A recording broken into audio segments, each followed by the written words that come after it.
Hi, my name is Ned, and I am going to be taking you through this online course dedicated to Excel, financial modeling, and valuation. I have been employed in business and finance for several years now, working with some of the largest firms in the industry. I enjoy teaching and would love to share my expertise. So let me walk you through the content of this course. First, I'll explain to you the very basics of Excel. This section is fundamental for those of you who have never used the program. If you find it too basic, feel free to jump ahead and start from the chapters that reflect your knowledge. Once we have covered the basics, I will show you a number of Excel best practices that will turn you into an advanced user. Then we will start learning about Excel functions. We will cover all functions that are typically used for the purposes of financial modeling. The next section of the course is a case study and consists in building a complete P&L from scratch. This exercise would allow us to apply in practice what we have learned in the previous sections. Then you will be ready to start learning more about financial modeling. You will learn how to build horizontal and vertical models, how to calculate ratios and use them as a predictor, how to perform base analysis, and many other concepts that are fundamental for financial modelers. In the valuation section of the course, I will teach you how to create a fantastic and professional discounted cash flow valuation model. I will show you how to create sophisticated and good-looking charts which will accompany your valuation models, which will blend the Excel financial modeling and valuation skills that you have acquired throughout the course. On top of that, you will get free access to 2 of our other courses. PowerPoint Masterclass for Business and Finance Professionals, provided that you complete this course at 50%, and Winning Business and Finance Interviews, The Perfect Guide, provided that you complete this course at 100%.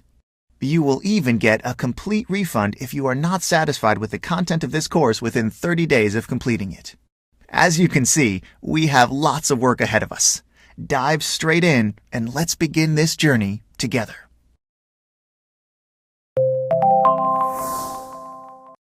In our first lesson, I'll introduce you to the structure of Excel sheets. We will learn more about each of the elements that you see on the screen. The top part of the Excel screen is called the ribbon. It is the strip of buttons and icons located above the work area. The ribbon has a number of tabs, such as Home, Insert, Page Layout, etc. Each tab contains relevant commands depending on the type of action that you would like to carry out.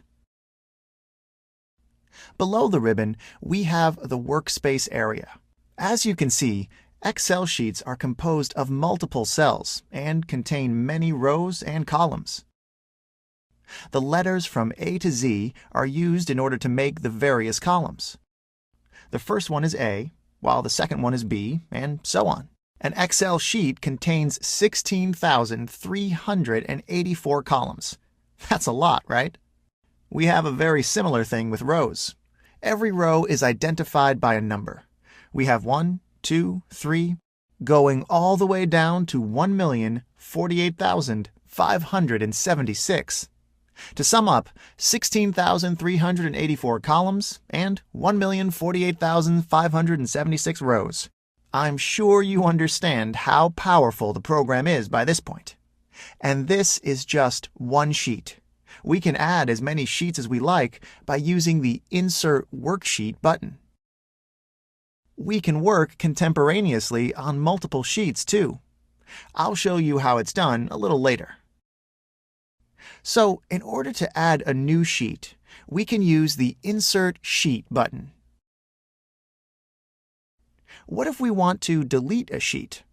If that's the case, I can click on it with the right mouse button and select Delete Sheet. It is very easy to trace cells in Excel, thanks to the way sheets are organized. Every cell's coordinates are given by the letter and number corresponding to the column and row where it lies. So for example, the first letter in the worksheet is A1, given that it lies at the intersection of column A and row number 1. The only part of Excel's layouts that we haven't yet discussed are these two bars right here. This is the name box, and this here is the formula bar.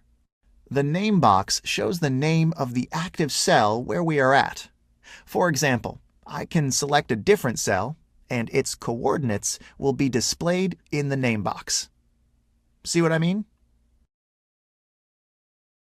The formula bar allows us to edit or enter information, numbers, text, formulas, within a given cell. It allows us to visualize the formulas or the content of a cell. The formula bar is really useful when we start typing Excel functions too. Once you start typing, it displays suggestions of functions that you might be looking for. We will start learning more about Excel functions later on in the course, but for now, this will do. Thanks for watching.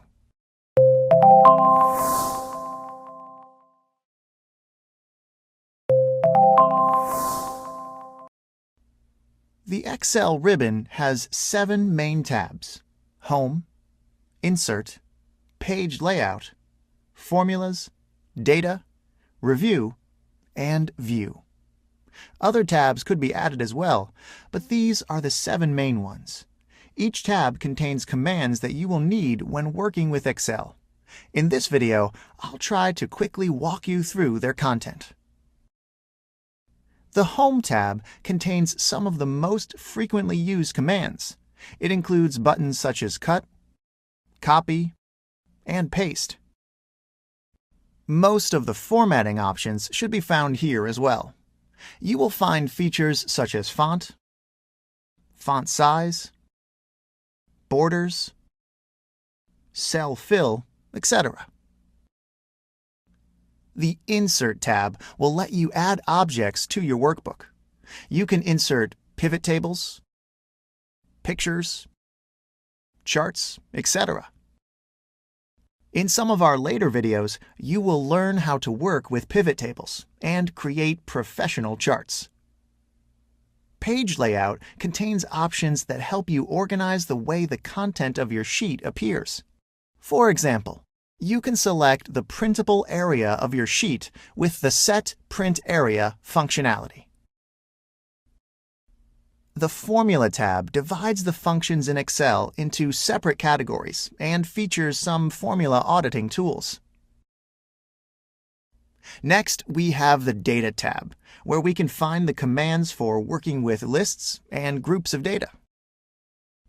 This is where some of Excel's data management tools are, such as filtering, cell grouping, and data sorting. Then there is also the Review tab, which allows you to proofread, comment, and protect your Excel spreadsheets. Finally, we have the View tab.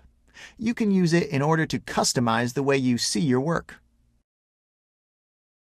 You should know that Excel allows you to add some other tabs as well. As you can see, the Developer tab has been added here. It enables us to operate with macros. We will learn to add the Developer tab to the ribbon and how to work with macros later on in the course. This was our short overview of the Excel ribbon. Thanks for watching.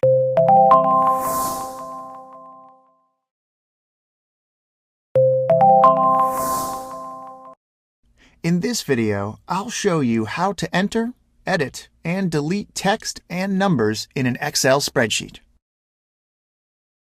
Whenever you want to modify the content of a cell, you first have to select it. You will know that you have selected a cell thanks to the black borders that the cell will have once it is selected. In addition to that, the respective row and column of the cell will be highlighted in orange, as you can see here. I've selected D4 and column D and the 4th row are highlighted. It is quite easy to enter content in a selected cell. You should simply start writing. For example, I'll type the days of the week. We will have Monday, Tuesday, Wednesday, and so on.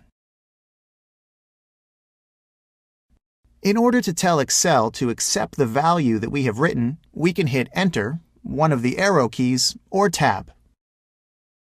The difference is that if you hit Enter when entering the data, the next cell that you will be at is the one below, while Tab will instead move you to the right. We have the same thing with numbers. Next to each of the days of the week, I'll type the numbers from 1 to 7. You can see that Excel aligns text to the left and numbers to the right. This allows us to understand how Excel reads the data that we've entered. Let's type another number below our column. For example, 8. It is quite possible that sometimes when you start modifying a cell, you will change your mind about doing it. By pressing the Escape key, the modification that you made would not be carried out. As you can see, I typed 8, but then pressed the Escape key and the cell remains blank. None of the changes that I performed during edit mode are performed. We can use the F2 key when we need to edit the content of a cell. It activates the formula bar, and we can start writing. We can change the content of the cell and then click Enter. If you want to delete the content of a cell, then you have two options. Use the Delete button on the keyboard or the Clear command in the Home tab. The difference between the two is that Delete leaves any previous formatting that you had, while Clear is able to remove the entire content of the cell. This is how you enter, edit, and delete data in Excel. In our next lesson, we will learn how to format our spreadsheets. Thanks for watching.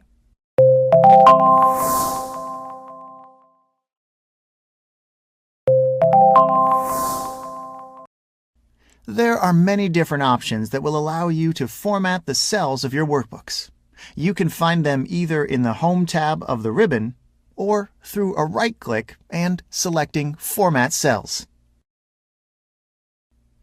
As you can see, you can change the font and font size of the selected cells from this part of the Home tab. Let's say that I would like to select multiple cells and change their font to Arial. I will select the cells first and then change their font from the box containing all fonts that are available in Excel. I'll also change the font size of these cells.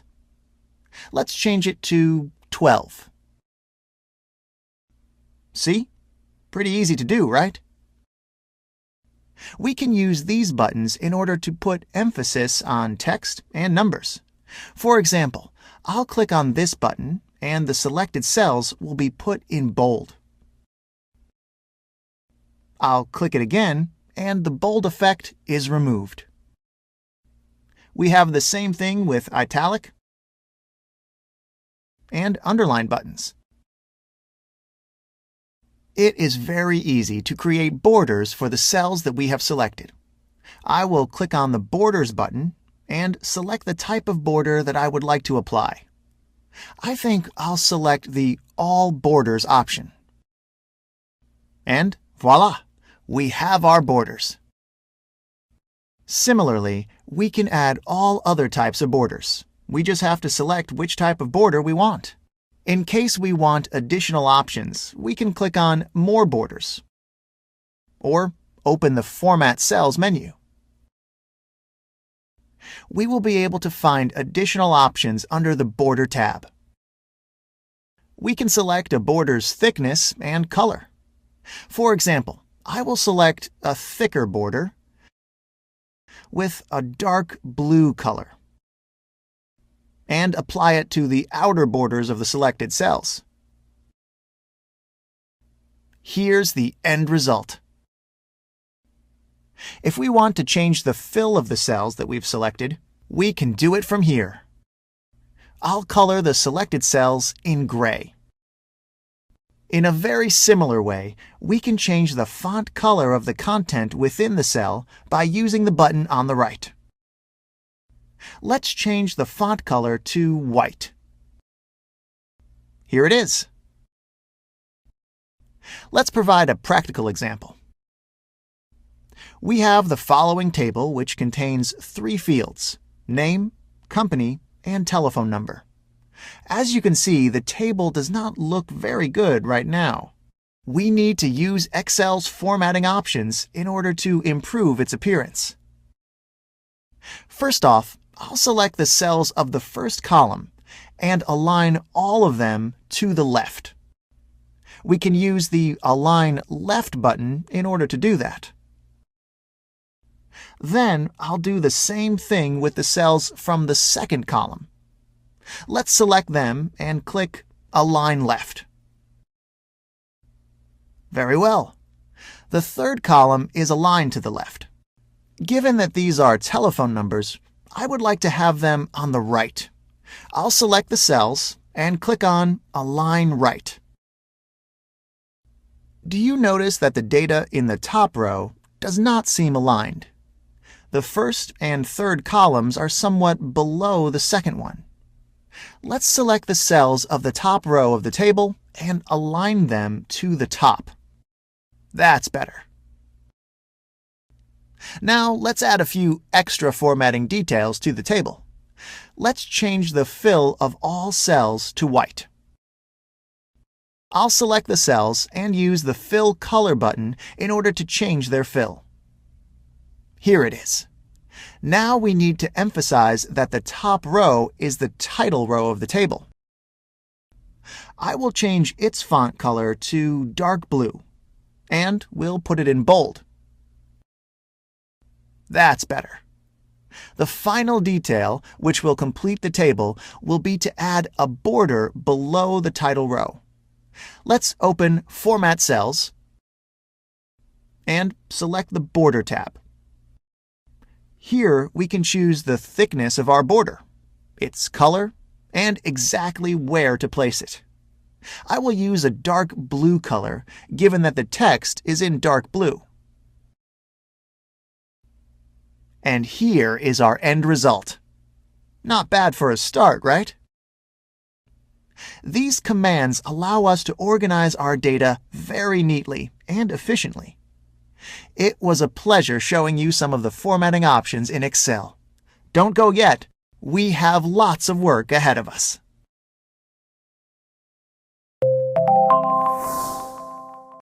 We already saw that every Excel spreadsheet is made of multiple rows and columns.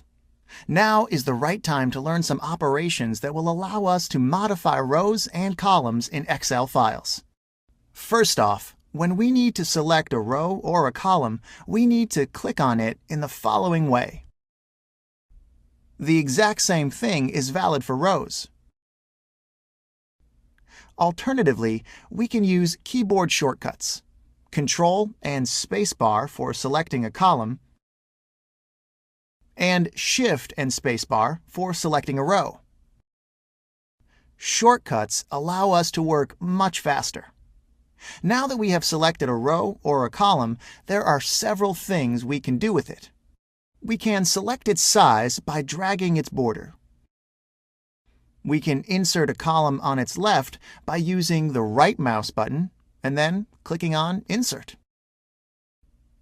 Finally, we can delete the respective column through a right-click and the Delete button. If you need to set a column or a row's size to a precise number, you can use the column and row width commands.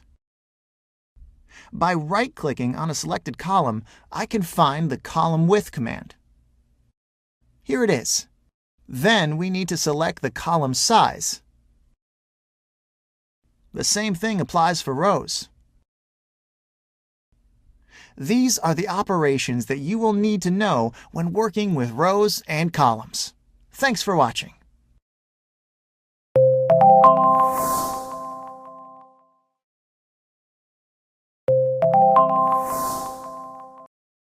One of the strongest features of Microsoft Excel is that it allows users to calculate numerical information using formulas. Just like a calculator, Excel can add, subtract, multiply, and divide. Naturally, it can do a lot more than a calculator. In this lesson, we will learn how to create Excel formulas. It's a pretty straightforward task. We have to select the cell where we would like to create a formula. In this case, it will be D9. We already know how to activate the Edit Cell mode. We have to click F2. Every time when I want to start a formula, I have to use the equals or plus sign. There isn't any difference between the two of them. I'm accustomed to typing equal. Now Excel knows that we have started writing a formula. There are two main ways to include numbers in a formula. The first one is to type them directly here in the formula bar. For example, 7 plus 9. Excel then calculates the result of the formula, which is 16. The other way to include arguments in a formula is to use references within the sheet. As in this case, I have the two numbers 7 and 9 in the two cells above D7 and D8. We need a way that will allow us to point at these cells. When you are in edit mode, you can use the arrow keys or the mouse in order to select cells within the spreadsheet.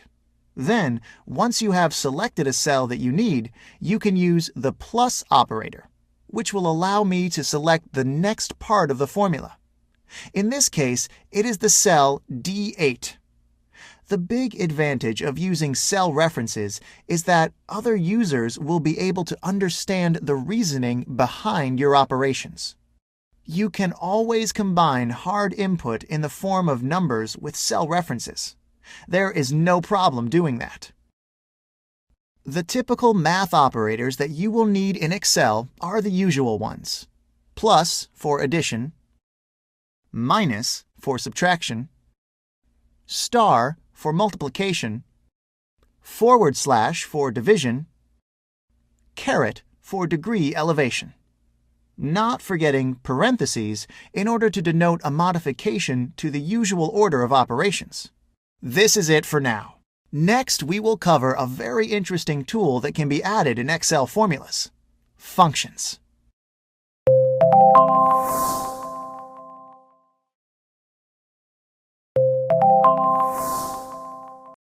If you want to be efficient and become a strong Excel user, you have to learn how to use Excel's functions. This course contains a whole chapter dedicated to functions, both basic and advanced. In this video, we will lay out the foundation which will facilitate our future work.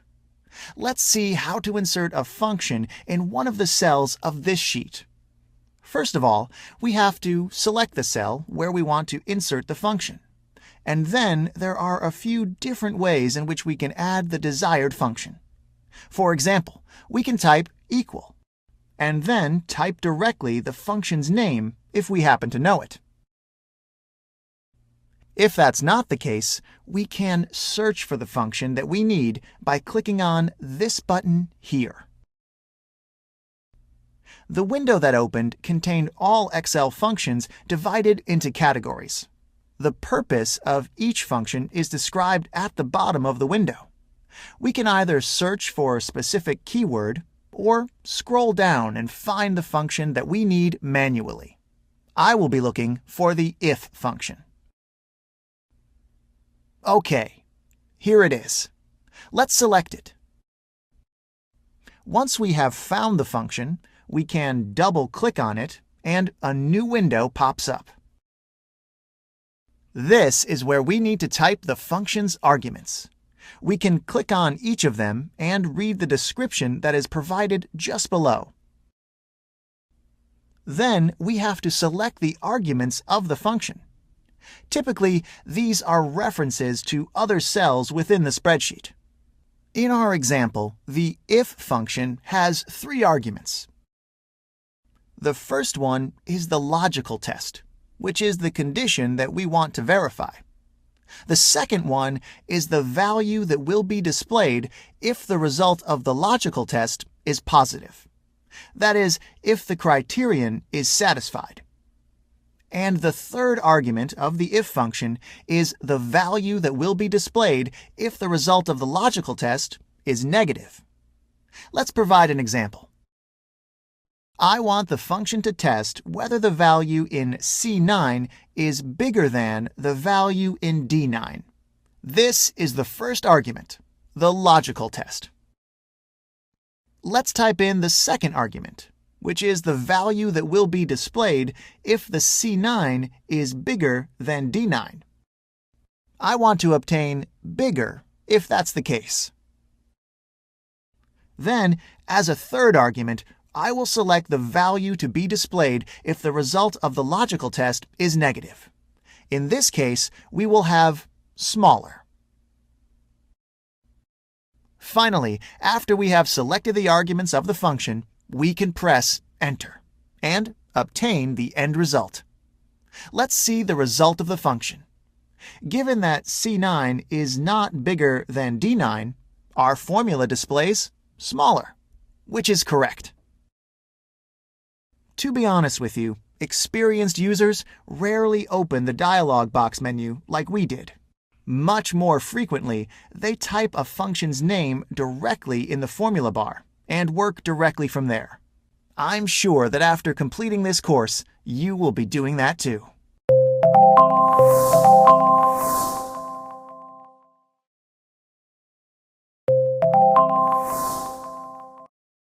Copy and paste are among the most frequently used commands in Excel.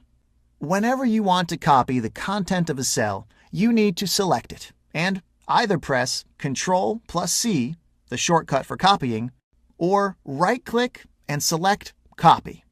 All experienced users use the Ctrl+C shortcut because it is much faster to perform. I suggest that you do the same thing. Here you can see how Excel shows us that we have copied the cell through these marching ends. That's very good, as at all times we will know what we have copied. We can copy as many cells as we would like, and then, after we have copied the cells, we need to select a cell where we would like to paste them. We can use Ctrl+V or right-click on the cell and select Paste. Even if we have copied multiple cells, we don't need to select multiple cells while pasting. We have to select the top left cell where we would like to paste. As you can see, all copied cells were pasted. If we use the Cut command instead of Copy, the entire content of the cells that we chose to cut will be moved across the sheet. I will press Ctrl+X. An alternative way of doing this was to press right-click and select Cut, and the marching ends will indicate the cells that we are about to cut. When we paste them in their new location, they will subsequently disappear from their previous location on the sheet. Very intuitive, right? This was our introduction to the Copy, Paste, and Cut commands. We will have the chance to apply them a number of times throughout the course, and by the end of the course, you will be able to use them with your eyes closed.